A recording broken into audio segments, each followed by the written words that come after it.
Vancouver Island's southern coastline, serene beauty and incredible cityscapes, tracing an international marine boundary, awe-inspiring lighthouses. This is Fiskard Lighthouse. It's the oldest permanent lighthouse on the west coast of Canada. Natural marine wonders. Seaweeds are one of those fabulous organisms here in the ocean that is quite ancient. And man-made marvels. The sunken garden, it's the one they come around a corner and go, wow, when they see it laid out in front of them. Now, we reveal the coastlines like never before, unlocking the secrets of our maritime past, present, and future. Canada, over the edge.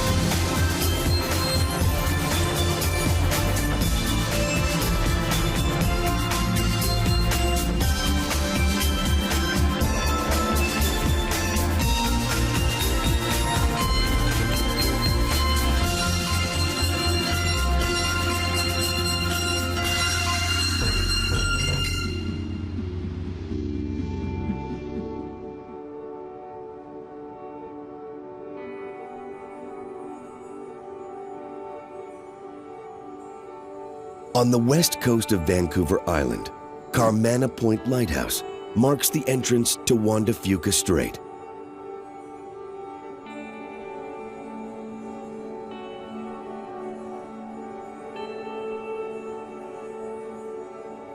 The international waterway dividing Canada from the United States.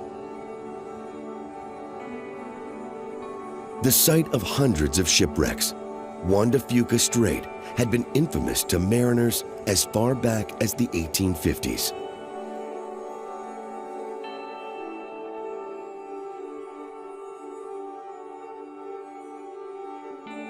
With a lighthouse already operating on Washington State's Cape Flattery, and with new trade routes emerging from China and Japan, the 1891 construction of a station here ensured safe passage along this marine boundary.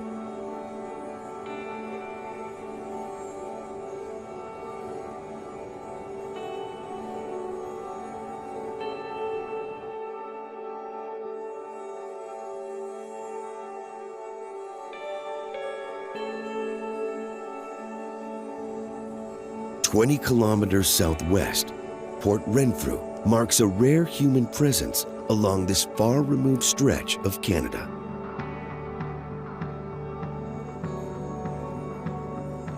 The tiny town sits in an inlet known as Port San Juan, nestled behind scenic San Juan Point.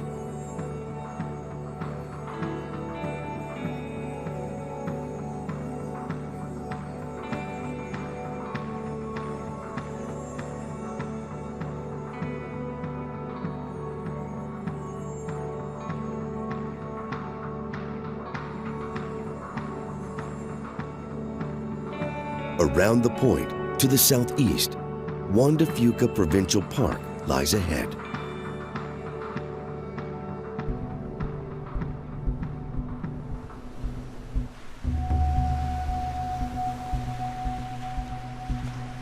It is a rugged West Coast masterpiece. Home to marine life and seabirds.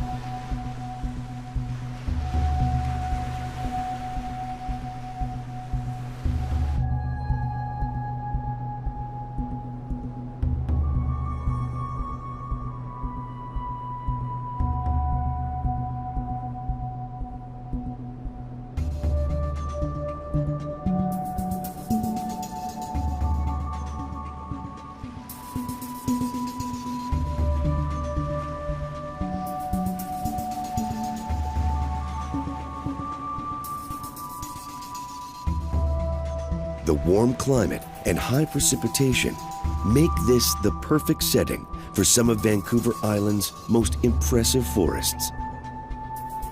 Featuring massive western hemlock, western red cedar, Douglas fir, and Sitka spruce.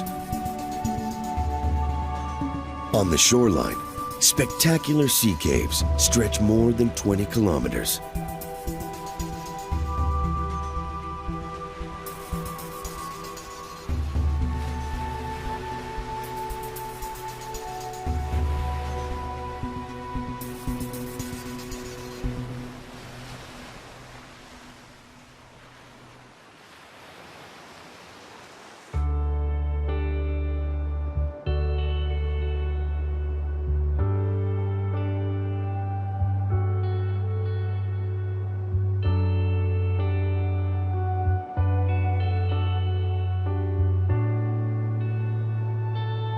At Sheringham Point Lighthouse, built 100 years ago, civilization returns.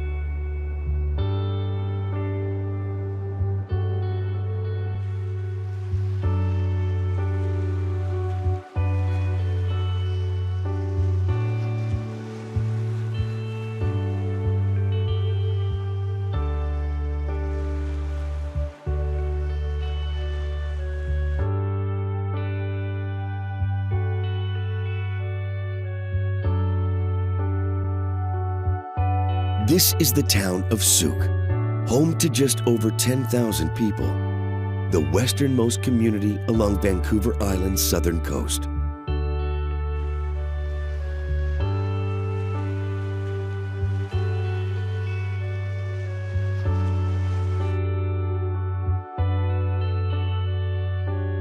This town is quickly becoming known as a tourist and recreation destination.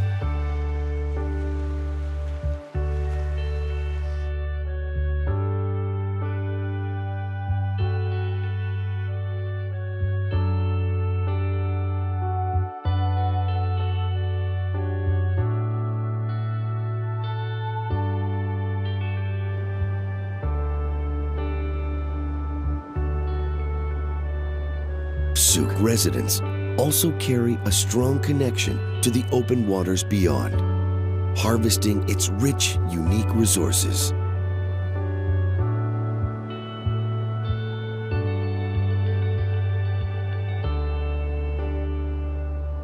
Many people know Victoria as a city of gardens, and as I like to tell people is that I have the wildest garden on the West Coast.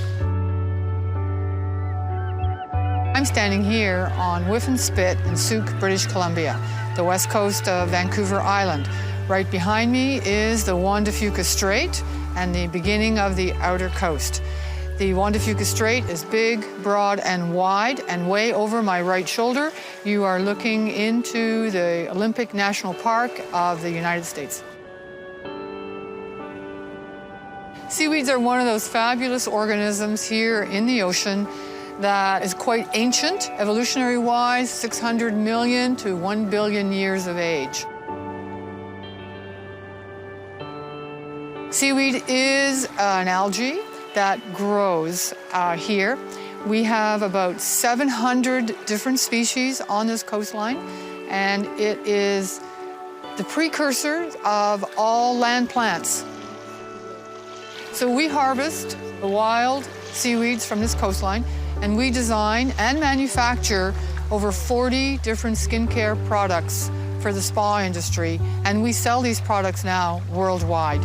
Our seaweeds are actually USDA certified organic, and we're the only company in the world to have that for seaweeds.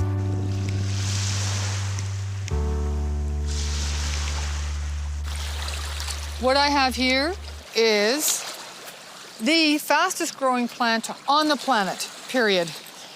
It's our fabulous Nereocystis. It's known as the giant bull kelp, and it weighs a ton, and it looks like this. It's fabulous.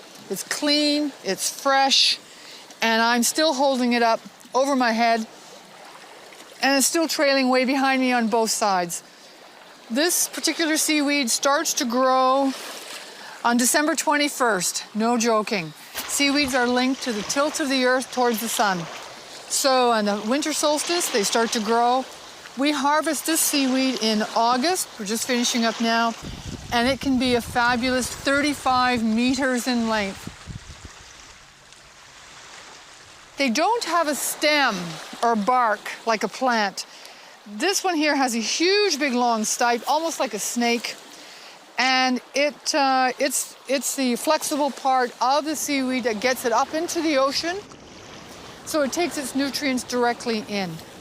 One of the most unique things about seaweed are the nutrients that they hold, the vitamins that they carry, the minerals that they have. People often ask me, well, why are seaweeds so healthy? And the crux of it is right here. Seaweeds are some of the healthiest plants on the planet. Clean oceans mean clean seaweeds, high nutrients, minerals, and unique compounds. But seaweeds do not have a root system. It's right here. They have holdfasts only. So they're not breaking down nutrients from a soil. They are attached to rocks. There it goes. And from this holdfast rises these fabulous seaweeds directly into the ocean, and they take their nutrients directly from the ocean. So that's how they're so unique and different from land plants. Here's another kelp. Kelps generally refer to brown seaweeds. And look at this one. It's like a clothesline. And you have the big, long stipe at the top, and you have the fronds attached to one. And if you take a close look at them, seaweeds are more like fabric. This is our Seaflora Seaweed Center. We now bring our seaweeds in here where we process them. We take our seaweeds after we've harvested them, and depending on the type of seaweed, we will either, press it, cold press it, juice it, grind it, blend it. With our seaweeds, we work with the whole plant. We maintain the fiber. We want to keep the richness of it. The standard seaweed extract in the world market today is white, bleached, and doesn't have vitamins or minerals in it.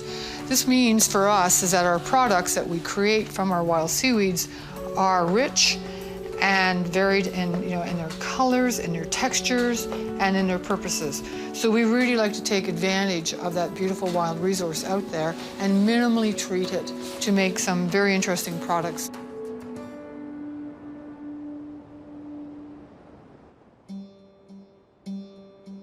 Beyond the town of Souk, spectacular coastline continues on approach to the southernmost region of Vancouver Island. This is Race Rock's lighthouse, named for the dangerous tidal waters of Juan de Fuca Strait that stream past this rocky outcropping each day.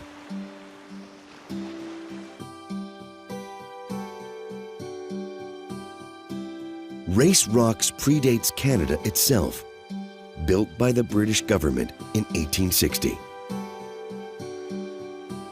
Its unique black and white design is a gift from the mind of the station's first keeper, to stand out against a shoreline shrouded in fog 45 days a year.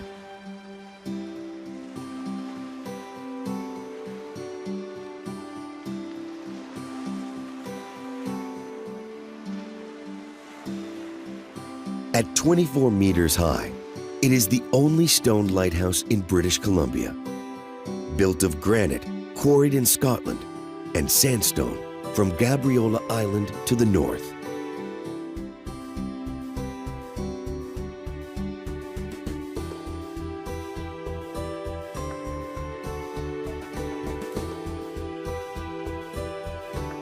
The lighthouse and adjacent foghorn are surrounded by a rich ecological reserve, protecting sea life, including elephant seals and sea lions, who make this a regular port of call.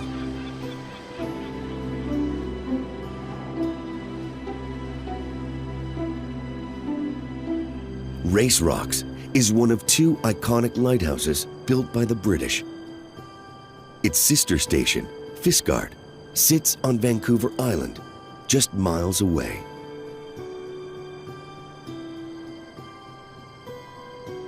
We're right at the southern tip of Vancouver Island.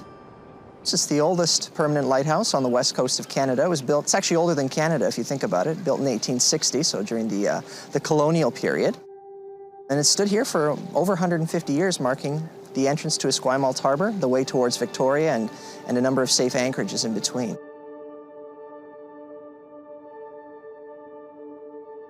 The the lighthouse really does symbolize the growth of the west coast of Canada, and Victoria in particular. With the growth of Esquimalt as a naval port and Victoria as a commercial port, we started to see an enormous growth in shipping traffic on the west coast. And of course, to help those ships coming in and out of our ports, we needed a system of lighthouses, and Fiskard is the first in that series.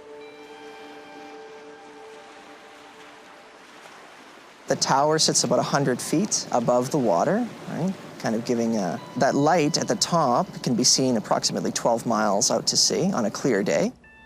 It used to be a kerosene lantern at the top, and now it is electric, but it is still functioning today, 152 years after its construction.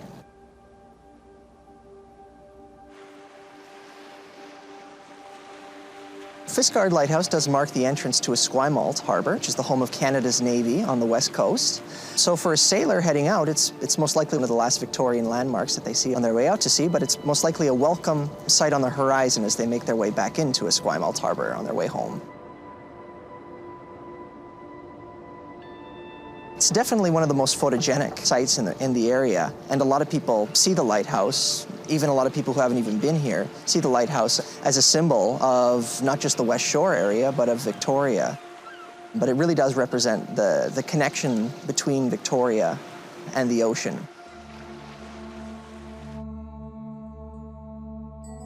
Adjacent to Fiskard Lighthouse is Fort Rod Hill National Historic Site, a building block in Western Canada's military legacy and a 19th century symbol of Canada's move to independence. As we say, come for Fiskard Lighthouse, but stay for Fort Rod Hill. Fort Rod Hill is really the high watermark of the British Empire because this is one of the last forts of its type built by the British anywhere in the world.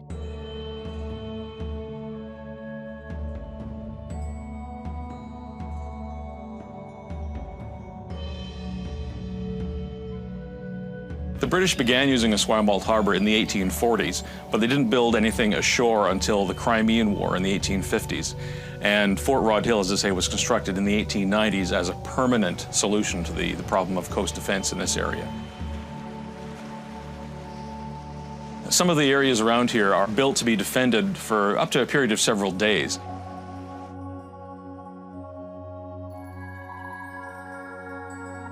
We're surrounded by concrete walls that have what they call loopholes in them, and they're designed to fire your rifles from, so that if you are attacked, you can slam the gates shut and defend yourself from an enemy attack force.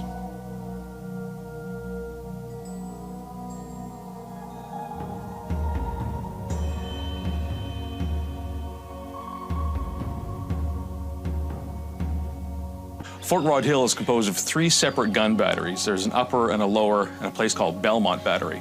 And there were 2 large caliber guns mounted here in Lower Battery.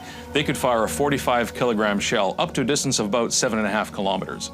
And they were designed to attack large enemy ships like a cruiser or so on. Belmont had smaller, fast-firing guns that could take on things like torpedo boats. The British were worried about sneaking into the harbor and attacking our vessels.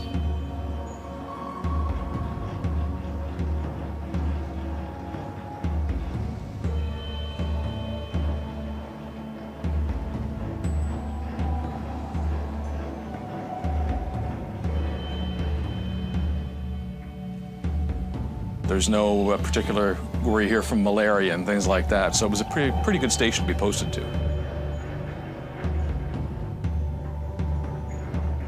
World War I was definitely one of the big high points in the history of this station here, because the British had actually left Esquimalt just before that in 1906, and in 1910 Canada's Navy was established. So in World War I we had taken responsibility for our own defense, so Fort Rod Hill was really prepared for an attack at that time.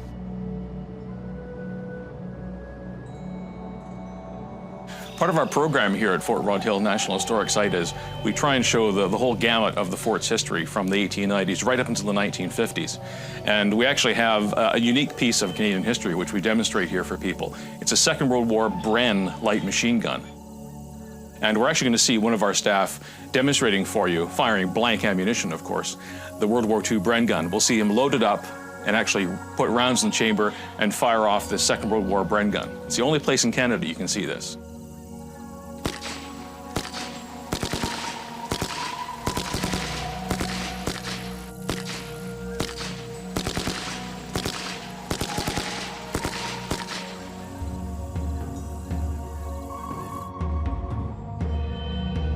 Today, the military legacy of Fort Rod Hill carries on. In neighboring Esquimalt, where a military installation has stood for more than 150 years, it is the base of operations for Canada's Western Naval Fleet.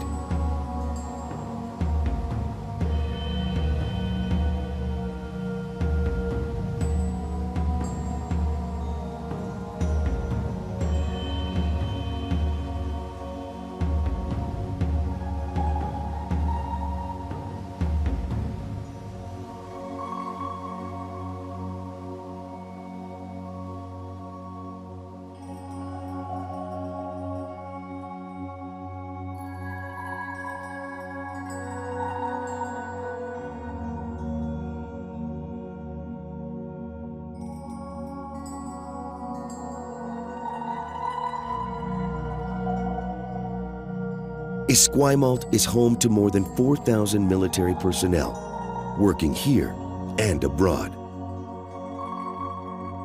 And Esquimalt is a gateway to scenic beauty.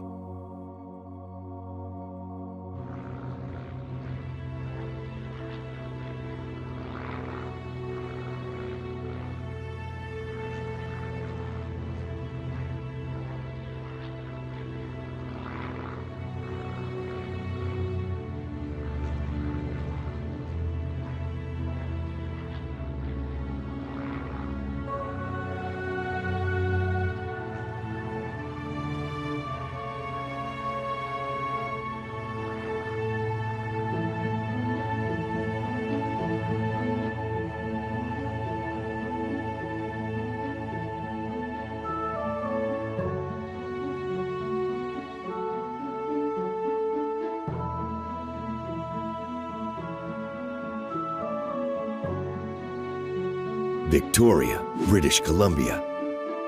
This is the provincial capital and the hub of southern Vancouver Island.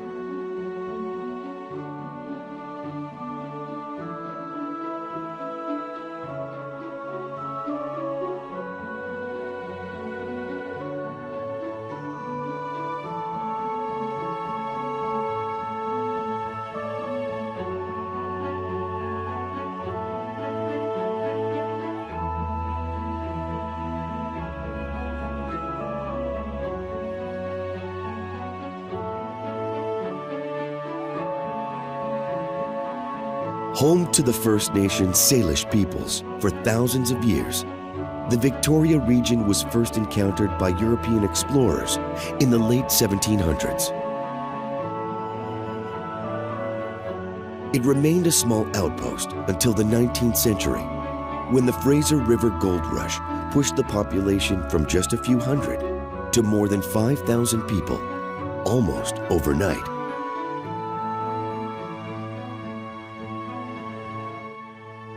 Victoria, previously known as Camosun, Fort Albert and Fort Victoria, was incorporated as the City of Victoria in 1862.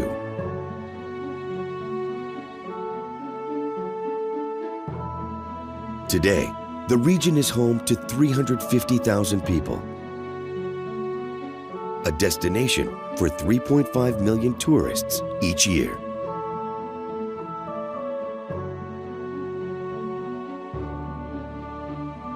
They are drawn here by Victoria's favorable climate and historic charm, seen in spectacular turn-of-the-century gems like the Empress Hotel and British Columbia's legislative buildings, completed in 1897.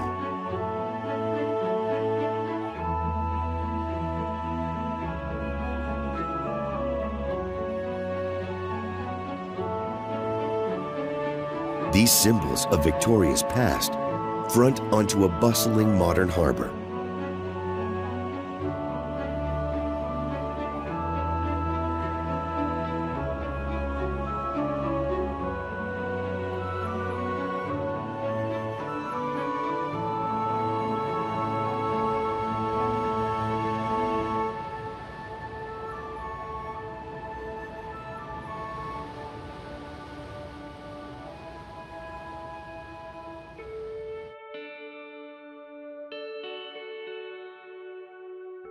Finally, Victoria's most notable feature may be its gardens, giving the city a reputation of maintaining a bit of old England.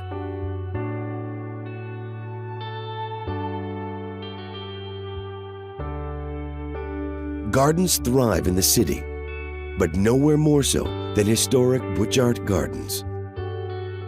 Butchart Gardens is located on the southern tip of Vancouver Island, very close to the city of Victoria and in Canada's warmest spot. We get a fair bit of rain here, so we've got really good growing conditions, but we get very mild temperatures in the winter, sometimes no snow at all, other times a little bit. And then through the summer, very mild temperatures for the most part. Butchart Gardens began with Jenny Butchart, who decided years ago when she looked down at her husband's depleted limestone quarry that she really wanted to do something better for it than just to leave it depleted. So she had wagon loads and wagon loads of topsoil brought in here, filling it up to about 1.5 to 2 feet deep of topsoil, and then started planting. She planted for over the years. Her friends encouraged her, and the garden grew. She expanded it until now there's 55 acres covered with more than 700 varieties of plants. We plant 300,000 bulbs for every spring as well. So it's now a huge operation, and I'm sure the dear old lady had no idea when she did it how large it was going to become. The Japanese garden was Jenny's first garden, and that was the one that allowed them to walk from their boat at the foreshore where they had a wharf, and they could walk up and bring their friends up through the Japanese garden to the house.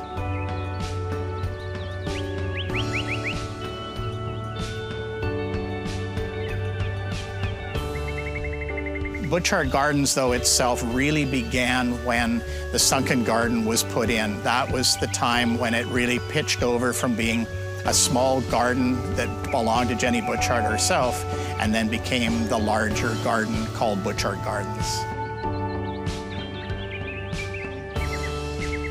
The sunken garden is a large garden. It's the one that people would recognize the most. It's the one they come around a corner and go, wow, when they see it laid out in front of them.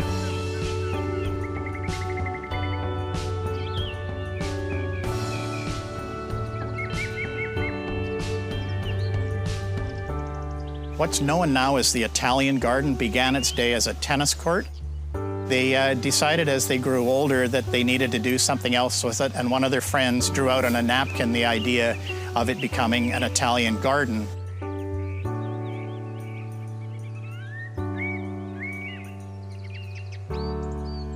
We also have the rose garden, which is extremely popular in the summer months with more than 300 varieties of roses. Butchart Gardens started with a very small operation with just a few people doing a few things, and it grew through the years to become a commercial operation. But we now have in the summertime about 550 staff. 50 of those are gardeners, 50 to 55. So it's a very, very busy operation, and one of the largest in Canada as a privately owned operation.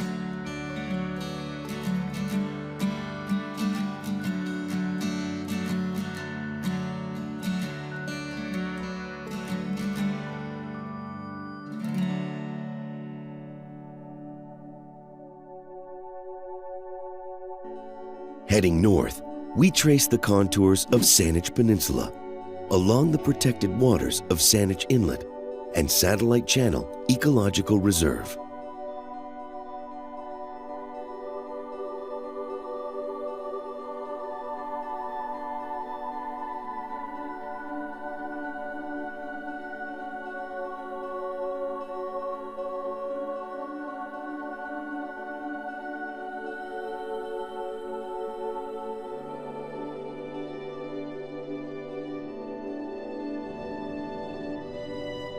At Swartz Bay, the marine transportation link for the region is a non-stop operation, with ferries connecting Vancouver Island and the city of Vancouver and the Gulf Islands nearby. To the north and east of Swartz Bay and Saanich Peninsula, some of the West Coast's most serene and natural settings lie in plain view. This is Sydney Island, known as the Jewel of the Gulf.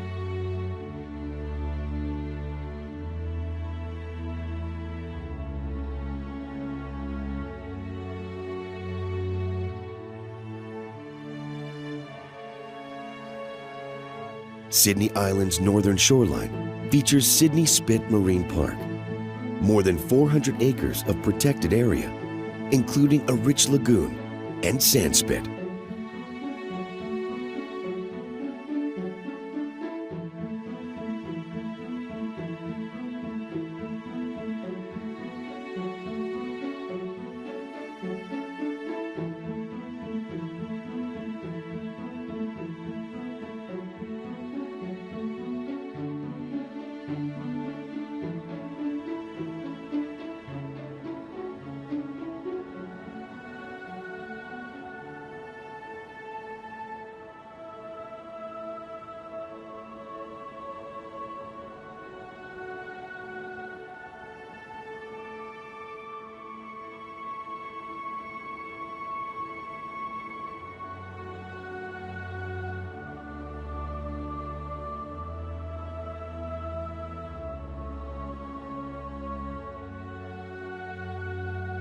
Further, and perhaps the most famous Gulf island, Salt Spring.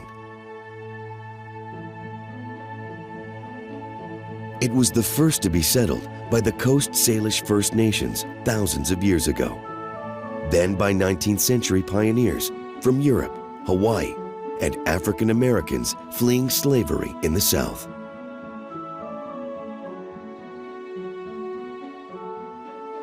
Today, at 182 square kilometers, it is the largest Gulf island and the most populated. 10,000 residents make up an eclectic culture here. Farmers, winemakers, and a world-famous artist colony.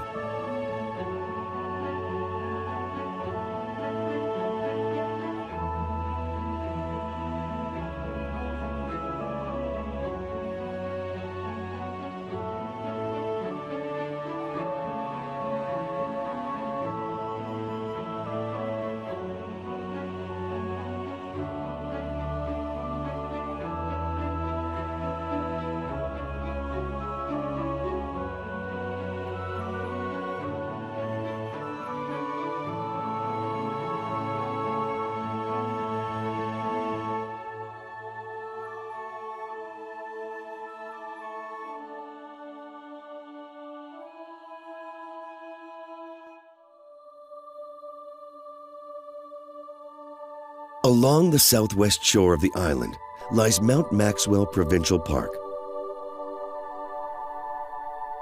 with meadows, old-growth Douglas fir, and the largest undeveloped estuary of all the Gulf Islands.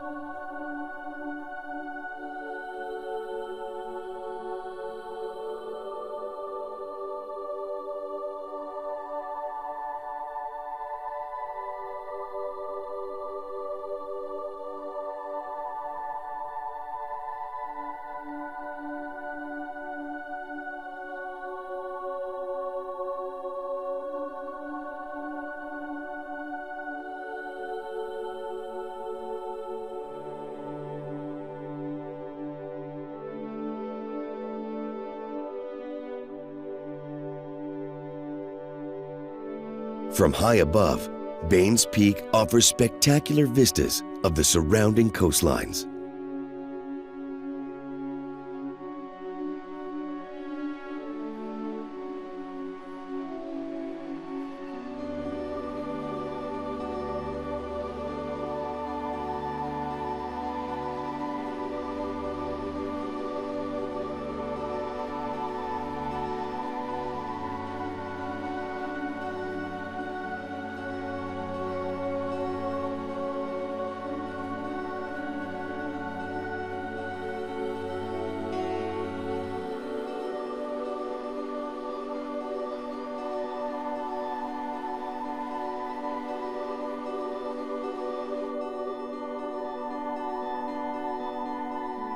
Next, across Trincomalee Channel, Galliano Island makes up the backbone of the Gulf Islands.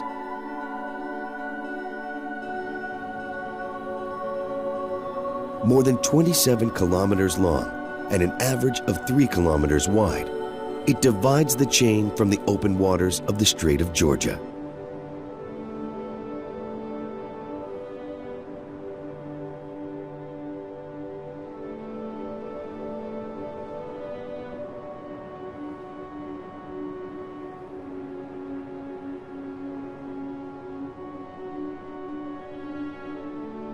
Galiano is home to an abundance of animal life, including hundreds of bird species.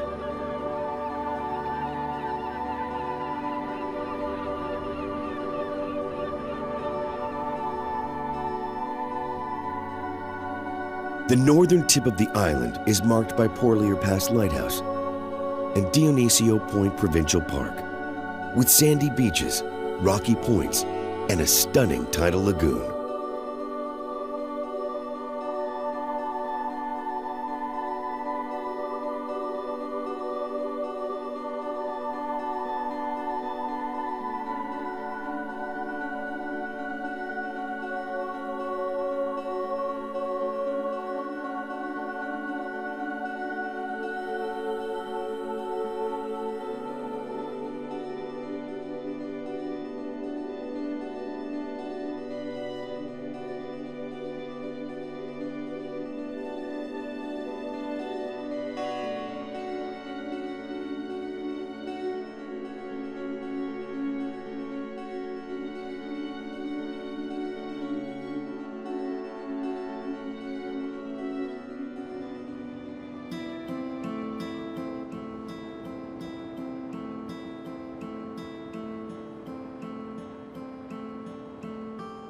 The island, named in honor of Spanish explorer Dionisio Alcala Galiano, features a network of hiking trails, from inland forests to miles of sandstone and pebble beaches.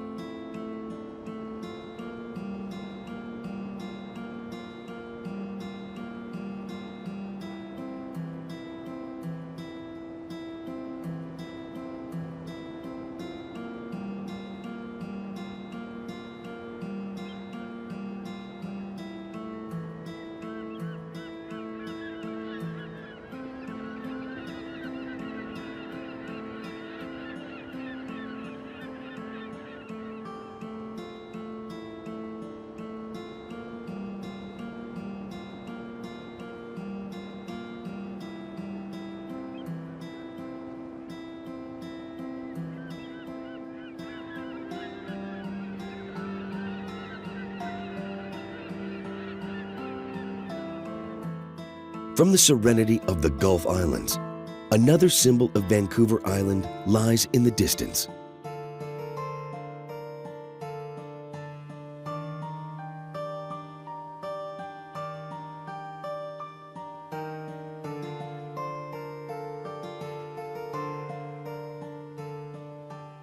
Pulp and paper has been produced here in Crofton for decades.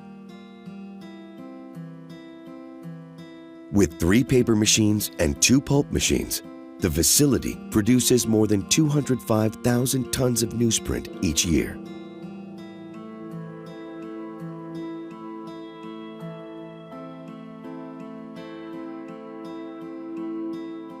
Employing more than 500 workers, it is just one example of the key role natural resources play in the economy of the region.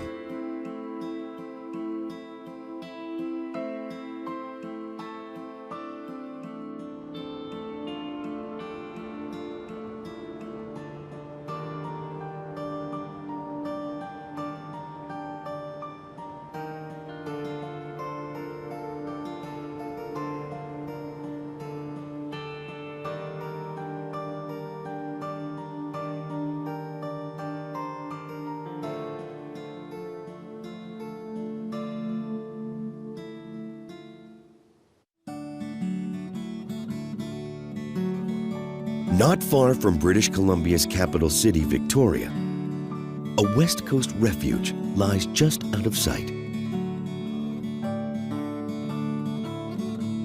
It is British Columbia's newest national park, the Gulf Islands National Park Reserve.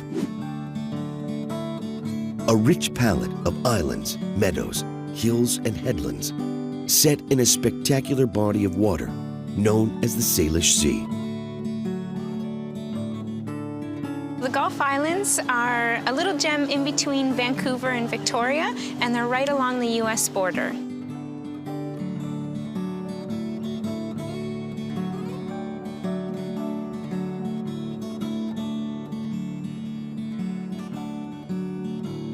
Altogether, it's about 35 square kilometers, and that's both the on-land areas and also the marine areas.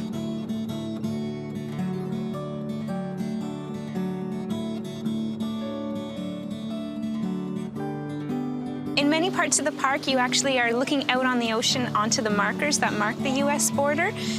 If you were to look at a map, you'd see that the border here actually zigzags up and down. So the islands, American and Canadian islands, are sort of all immersed together in this one unique area.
The Southern Gulf Islands, here where the National Park Reserve is, has a number of larger islands. They have communities on them. Saturna and Pender and Maine are pretty large islands close to the Strait of Georgia. And then there's a number of smaller islands. The whole place is encompassed by the Salish Sea. So really, it's like there's no border at all sometimes.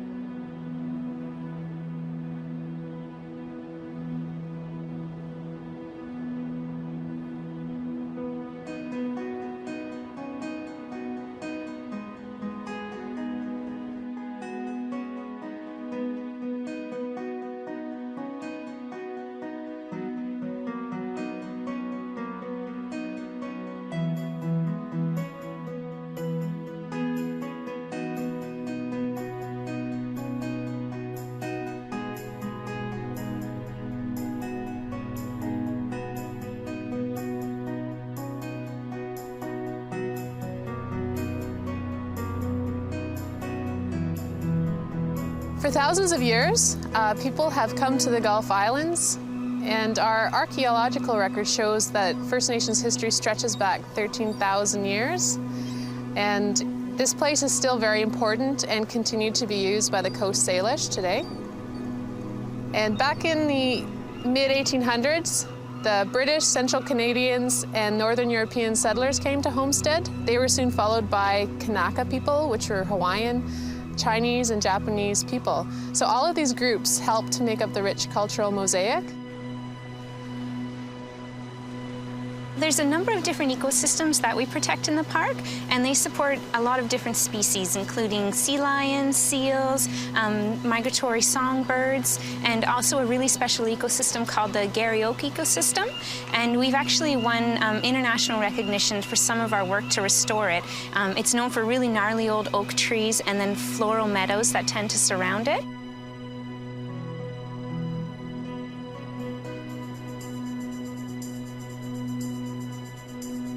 Because we're an island, a lot of our park is along the coastline, and in those intertidal areas, while our visitors might enjoy the beaches, we are really interested in protecting the eelgrass meadows, which are just on the edge of the waterline, and they're sort of the nurseries of the ocean. That's where young fish often thrive, and different species of crustaceans get their start.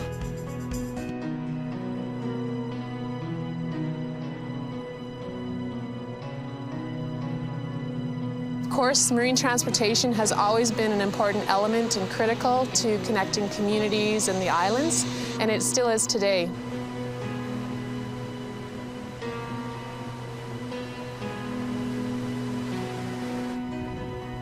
The First Nations people called this their highways, the waterways here, and it's still important. And today you can see hustle bustle of ferries and sailboats, powerboats crossing the international border and coming through.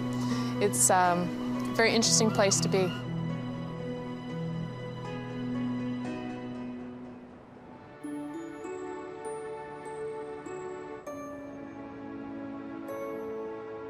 The Gulf Islands definitely do have an international reputation for being a really peaceful and beautiful place. When we look at our visitors, most of our visitors come from BC, especially since we're so close to Vancouver and Victoria. People know they can hop on a ferry and feel like they've been transported far away from the two cities. We also get a lot of visitors from the States. Because we're so close to the border, it's a really quick boat ride up. So people like to sail up here to Canada, and we get a real mix of Albertans, BC residents, and Americans.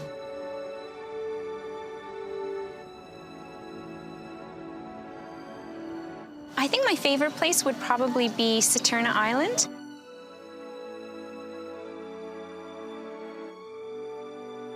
There's a place called East Point, and when people go there, they can take in great sunset interpretive programs, and they can also do a little bit of whale watching just by staying on shore. It's a great place for the southern resident killer whale, which is an endangered species.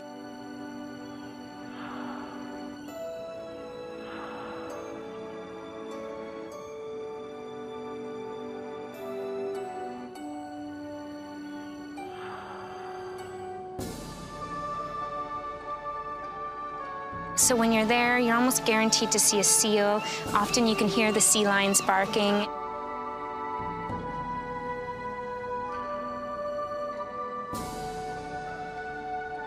If you're lucky, you'll see dolphins or killer whales jumping.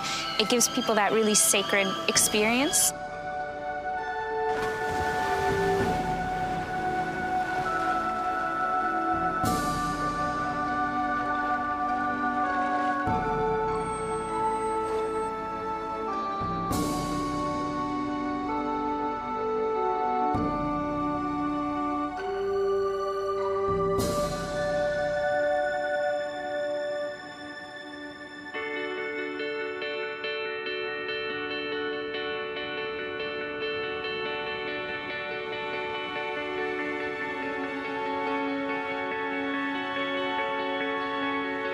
From remote Carmana Point Lighthouse at the western extremity of our journey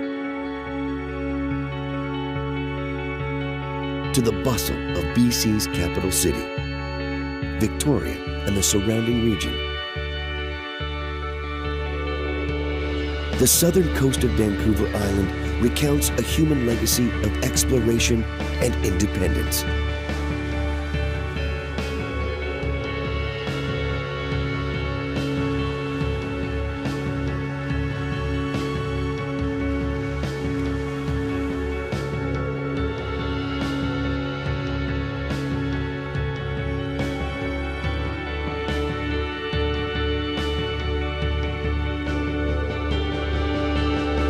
It is the world's longest undefended border.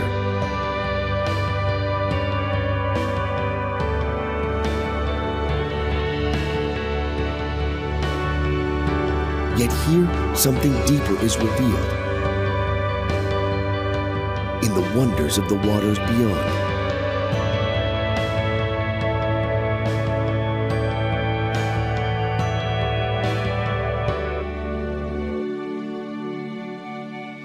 A mosaic of natural life without borders.